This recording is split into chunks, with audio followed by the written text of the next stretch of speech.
America के राष्ट्रपति Donald Trump के लगाए गए टैरिफ के बाद भारत के प्रधानमंत्री नरेंद्र मोदी और चीन के राष्ट्रपति शी जिनपिंग की मुलाकात हुई। दोनों के अलावा इन नेताओं ने दुनिया भर के कई शीर्ष नेताओं से मुलाकात की। प्रधानमंत्री मोदी की इस मुलाकात को अलग अलग अखबारों ने अलग अलग तरह से छापा। चाइना डेली ने प्रधानमंत्री मोदी और जिनपिंग की मुलाकात को प्रमुखता से जगह दी। लिखा, दुनिया के दो सबसे अधिक आबादी वाले देशों के नेताओं के बीच बहुप्रतीक्षित बैठक रविवार को हुई। इस दौरान राष्ट्रपति शी जिनपिंग और भारतीय प्रधानमंत्री नरेंद्र मोदी ने इस बात पर जोर दिया कि दोनों देशों को प्रतिद्वंदी के बजाय साझेदार के रूप में कार्य करना चाहिए और आदान प्रदान एवं सहयोग का विस्तार करना चाहिए।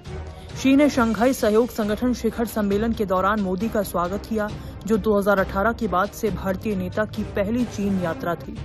19 अगस्त को बीजिंग और नई दिल्ली विशेष प्रतिनिधियों के बीच वार्ता के दौरान सीमा प्रबंधन पर 10 सूत्रीय सहमति पर पहुंचे, जो दोनों पड़ोसियों के बीच जुड़ाव और सहयोग को स्थिर करने की दिशा में नवीनतम कदम का संकेत था।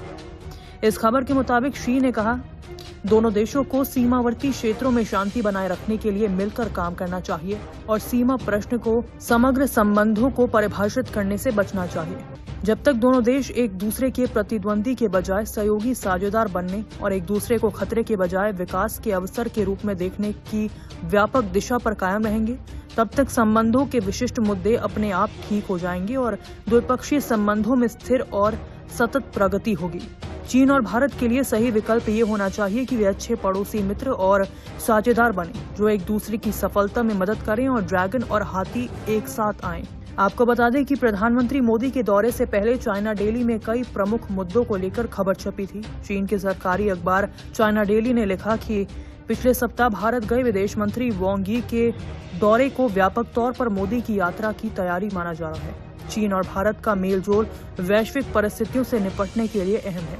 अमेरिका की ओर से दुनिया के खिलाफ टैरिफ वॉर छेड़ने के बाद भारत को ये सच स्वीकार करना पड़ा है कि नजदीकी बढ़ाने के बावजूद वह अमेरिका के टैरिफ दबाव से नहीं बच सका। भारत को चीन को प्रतिद्वंदी या खतरे के तौर पर देखने के बजाय साझेदार और उसके हाई क्वालिटी डेवलपमेंट को एक मौके के तौर पर देखना चाहिए। हांगकांग बैप्टिस्ट यूनिवर्सिटी में प्रोफेसर अर्जुन चैटर्जी ने चाइना डेली में ये लेख लिखा। फिलहाल सबकी निगाहें इस मुलाकात के बाद दोनों देशों की अर्थव्यवस्था के बदलाव पर टिकी है कि आखिर दोनों की मुलाकात के बाद दोनों देशों की अर्थव्यवस्था में क्या क्या बदलाव होगा।